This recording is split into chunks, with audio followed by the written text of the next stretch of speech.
7/3/2026 ಬಳ್ಳಾರಿ ನಗರದ ಒಂದು ಖಾಸಗಿ ವಿದ್ಯಾಸಂಸ್ಥೆಯಲ್ಲಿ ನಡೆದ ಘಟನೆಗೆ ಸಂಬಂಧಪಟ್ಟಂತೆ ಬ್ರೂಸ್ಪೇಟೆ ಪೊಲೀಸ್ ಠಾಣೆಯಲ್ಲಿ ಒಂದು ಪ್ರಕರಣ ದಾಖಲಾಗಿದ್ದು, ಈ ಪ್ರಕರಣದಲ್ಲಿ ಒಬ್ಬ ವಿದ್ಯಾರ್ಥಿ 15 ವರ್ಷದ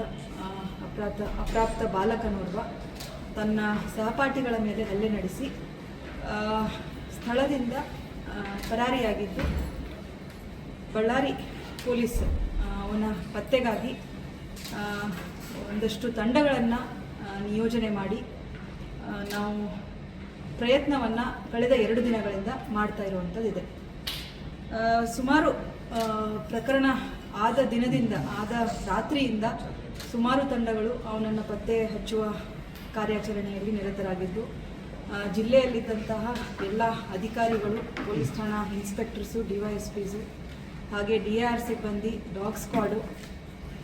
ಈ ರೀತಿ ಸುಮಾರು ತಂಡಗಳನ್ನು ನಾವು ನಿಯೋಜನೆ ಮಾಡಿ ಹಲವು ಆಯಾಮಗಳಲ್ಲಿ ಪತ್ತೆ ಹಚ್ಚಲಿಕ್ಕೆ ಪ್ರಯತ್ನ ಪಟ್ಟಿರುವಂಥದ್ದಿದೆ.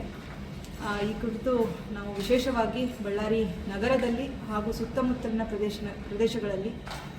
ಸರ್ಚ್ ಮತ್ತು ಕೂಮಿಂಗ್ ಆಪರೇಷನ್ಸ್ನ ಕೈಗೊಂಡಿದ್ದೇವೆ. ಹಾಗೆ ಪ್ರಮುಖ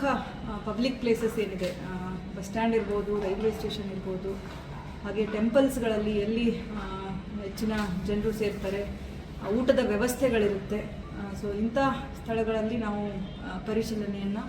ಕಂಟಿನ್ಯೂಸ್ ಆಗಿ ವಿವಿಧ ತಂಡಗಳಿಂದ ಮಾಡ್ತಾ ಇರುವಂಥದ್ದಿತ್ತು. ಅದೇ ರೀತಿ CCTV ಫುಟೇಜ್ಗಳನ್ನ ಕೂಡ ಕೆಲವು ಟೆಕ್ನಿಕಲ್ ತಂಡಗಳು ಪರಿಶೀಲನೆ ಮಾಡ್ತಾ ಅವನ ಆ ಅಪ್ರಾಪ್ತ ಬಾಲಕನ ಮೂಮೆಂಟನ್ನು ನಾವು ಇಲ್ಲಿವರೆಗೆ ತಿಳ್ಕೊಂಡು ಈ ದಿನ 9/3/2026 ಆದ ಒಂದು ಬೆಳವಣಿಗೆ ಆಧಾರದ ಮೇಲೆ ಈ ಅಪ್ರಾಪ್ತ ಬಾಲಕ, ಕಾನೂನಿನ ಸಂಘರ್ಷಕ್ಕೆ ಒಳಗಾಗಿರುವಂತಹ ಬಾಲಕ ಬಳ್ಳಾರಿ ನಗರದಲ್ಲೇ ಮೂವ್ಮೆಂಟ್ ಮಾಡ್ತಾ ಇರುವಂಥದ್ರ ಬಗ್ಗೆ ಮಾಹಿತಿ ಪಡೆದು ಮತ್ತೆ ಪೊಲೀಸ್ ಸಿಬ್ಬಂದಿ ಹಾಗೆ ನಾಕಾಬಂದಿ ಹಾಗೆ ಪ್ಯಾಟ್ರೋಲಿಂಗ್ ನಾವು ಆ್ಯಕ್ಟಿವೇಟ್ ಮಾಡಿ CCTV ಫುಟೇಜಸ್ ಆಧಾರದ ಮೇಲೆ ಹಾಗೂ ಕೆಲವು ಟೆಕ್ನಿಕಲ್ ಇನ್ಪುಟ್ಸ್ ಆಧಾರದ ಮೇಲೆ ಈ ಒಂದು ಬಾಲಕನನ್ನು ಈಗಾಗಲೇ ಬ್ರೂಸ್ಪೇಟೆ ಪೊಲೀಸ್ ಠಾಣೆ ಅಧಿಕಾರಿಗಳಿಂದ ವಶಕ್ಕೆ ಪಡೆಯಲಾಗಿದೆ. ಈಗ ಮುಂದುವರೆದ ಭಾಗವಾಗಿ ಈ ಬಾಲಕನನ್ನು ಹಲವು ಆಯಾಮಗಳಲ್ಲಿ ವಿಚಾರಣೆಗೆ ಒಳಪಡಿಸುವಂತಹ ಅಗತ್ಯವಿದ್ದು, ಈ ನಿಟ್ಟಿನಲ್ಲಿ BMCRC ಅಂದರೆ ನಮ್ಮ ಬಿಮ್ಸ್ ಕಾಲೇಜ್ ಏನಿದೆ ಅಲ್ಲಿಂದ ನಾವು ಹಲವು ನುರಿತ ತಜ್ಞರ ಒಂದು ವೈದ್ಯಕೀಯ ಮಂಡಳಿಯನ್ನು ಅಂದರೆ ಪ್ಯಾನಲ್ ಆಫ್ ಡಾಕ್ಟರ್ಸನ್ನು ಕಾನ್ಸ್ಟಿಟ್ಯೂಟ್ ಮಾಡೋದ್ರ ಬಗ್ಗೆ ನಾವು ಈಗಾಗಲೇ ಪತ್ರ ವ್ಯವಹಾರ ಮಾಡಿದ್ದು. ಇದರಲ್ಲಿ